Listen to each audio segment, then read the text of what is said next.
Bona nit a tothom. Donem inici a aquest acte, tot recordant que un cop finalitzi els dubtes, el que no hagi entès i el que no hagi pogut dir, doncs tindrem un torn obert de paraules perquè tothom pugui dir la seva.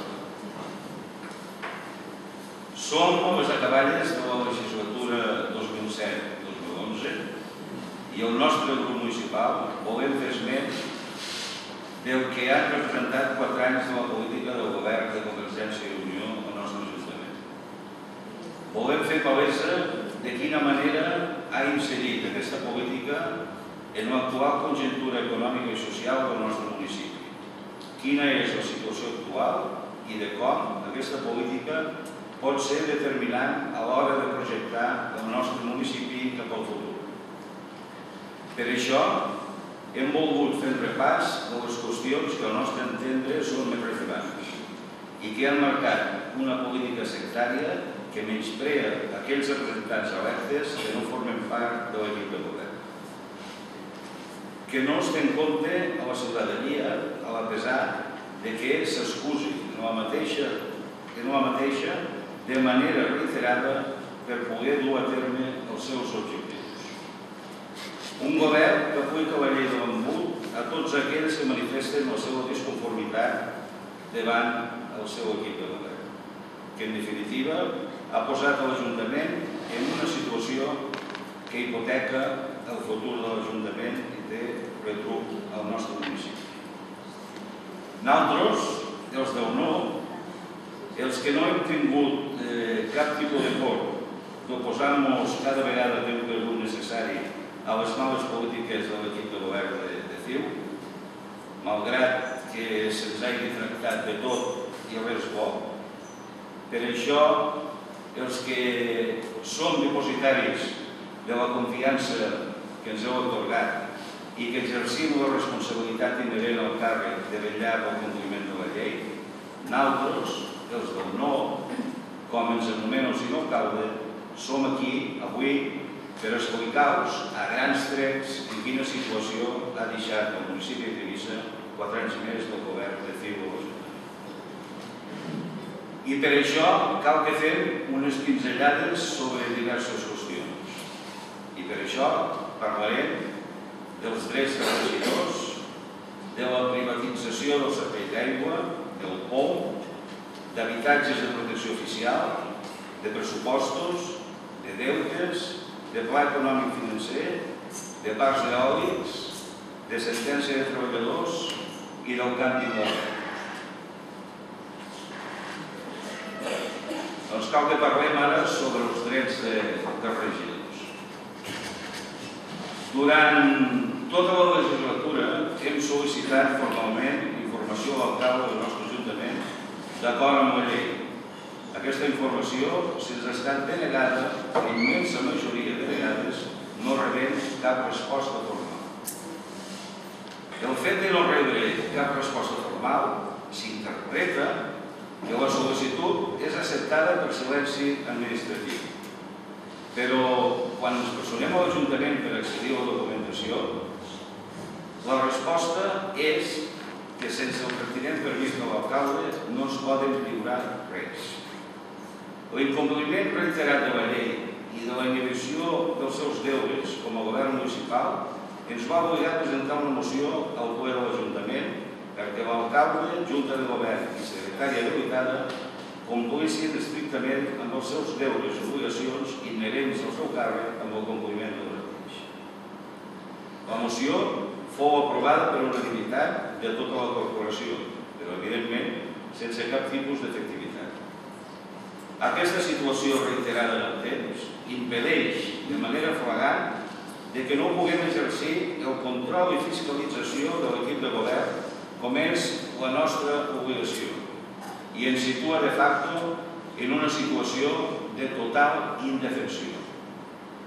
De ben segur, algunes coses que han passat i d'altres que passaran s'haurien pogut evitar a temps si haguéssim pogut exercir la fiscalització pertinent, no arribant a situacions que ara són de difícil solució. Aquesta legislatura ha posat una vegada més en relleu l'autoritarisme de l'equip de govern, el baix perfil democràtic i l'absència de les obligacions recollides en les lleis que han de regir en tot govern municipal. Parlem de la privatització del servei d'aigües.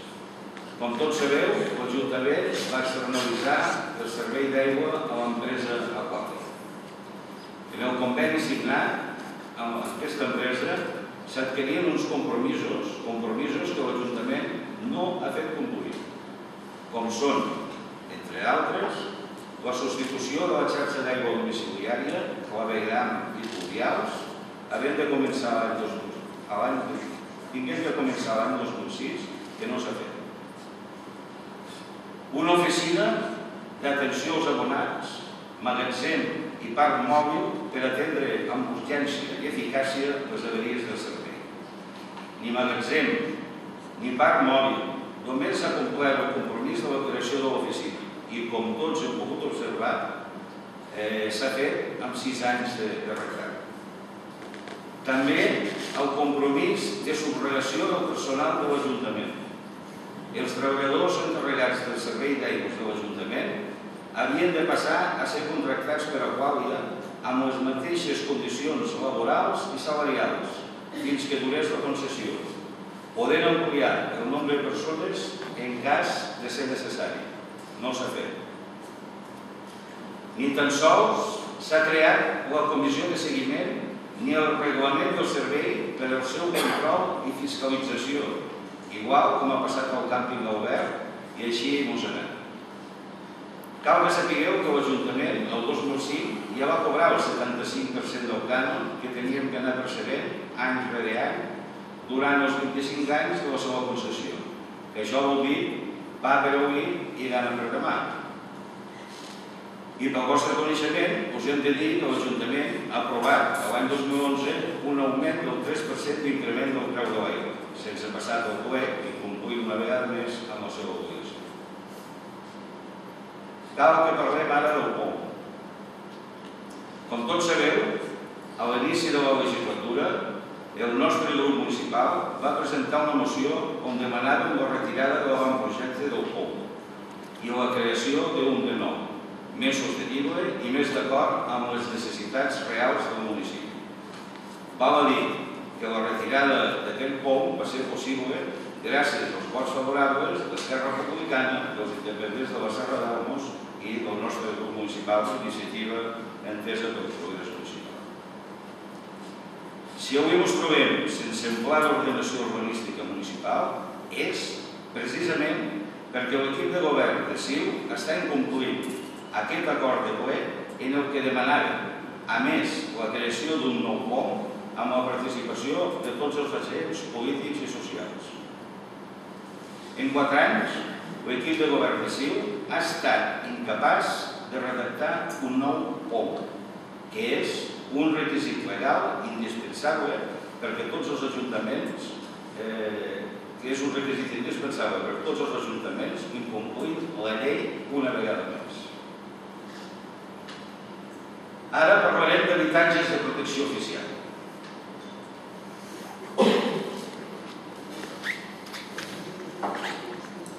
Al maig del 2008, el Departament de Medi Ambient i Habitatge va lliurar a l'Ajuntament un estudi de viabilitat per a la construcció de 23 habitatges de protecció oficial dotacionals. Anaven al solar de l'antiga caserna de la Guàrdia Civil. Uns habitatges d'edificació sostenible que contemplava el següent calendari. Un cop s'hagués signat el conveni, hi havia un procés d'encàrrec i redacció del projecte que durava 9 mesos. La licitació i l'inici d'obres, 3 mesos. I finalitzava l'execució de les obres al cap d'un any. El preu de lloguer de l'habitatge sortia a 4,07 € el metre quadrat més. Així que teníem un habitatge de tipus un dormitori que costava 171 euros al mes. Un habitatge de 2 dormitoris costava 211 euros al mes. Evidentment, això són preus del 2008. Per què l'equip de govern de l'Ajuntament no li va interessar fer aquests pisos de protecció oficial de lloguer? A pesar de, com heu vist, el preu del lloguer era molt assequible per als nostres joves, inclús de la gent gran que podien ser destinataris a ocupar les primeres plantes. Quin interès hi ha o hi ha hagut perquè la Generalitat no fes l'obra? Per què l'Ajuntament no ha signat el conveni? Per què no s'ha considerat mai aquesta proposta per part del govern municipal de Convergència i Unió? Per què no s'ha mencionat mai en cap ple municipal? I com pot ser que l'assessor d'urbanisme de l'alcalde, en aquest cas, sigués un constructor de Tivissa? Ara vull parlar dels pressupostos. L'Ajuntament, aquesta legislatura, ha aprovat pressupostos per la quantitat de 14 milions d'euros. Des del nostre punt de vista, en aquesta quantitat de diners aprovats, no veiem dintre del municipi cap transformació substancial ni rellevància dels diners que s'han pressupostat. Veritablement, el que sí hem comprovat és que s'han gastat milers d'euros en qüestions que al nostre parer podien ser evitables i d'altres que són del tot escandaloses. I només n'enumerem unes quantes, perquè n'hi ha quantitat durant aquests 4 anys. Per exemple, hi ha unes despeses de llums i telèfons fortes, descoberts de quotes de la Seguretat Social per un import de 33.000 euros en concepte de deute, recàrrec i multa.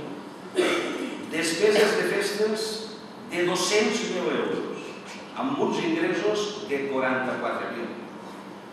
Despeses de compra de material, milers d'euros cada any. Regals. Algun molt curiós.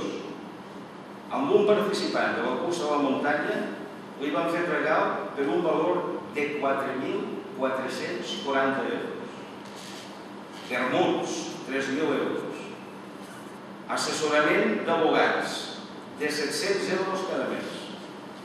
Assessoraments dels judicis que van tinguent que han comptat que aproximadament surten 50.000 euros anuals.